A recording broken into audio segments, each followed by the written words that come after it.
今天呢，我用30秒的时间教会你一道汤鲜味美、骨酥肉香的清炖羊排，让我们一起做吧。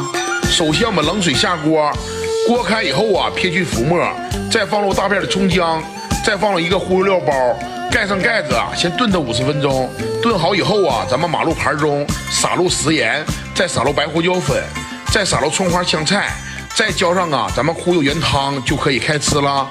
那都说呀，点红心是人情，不点是本分。今天老弟就差你个人情，您帮老弟点个赞，老弟祝您呐好运财不断，感谢您的支持。快手，拥抱每一种生活。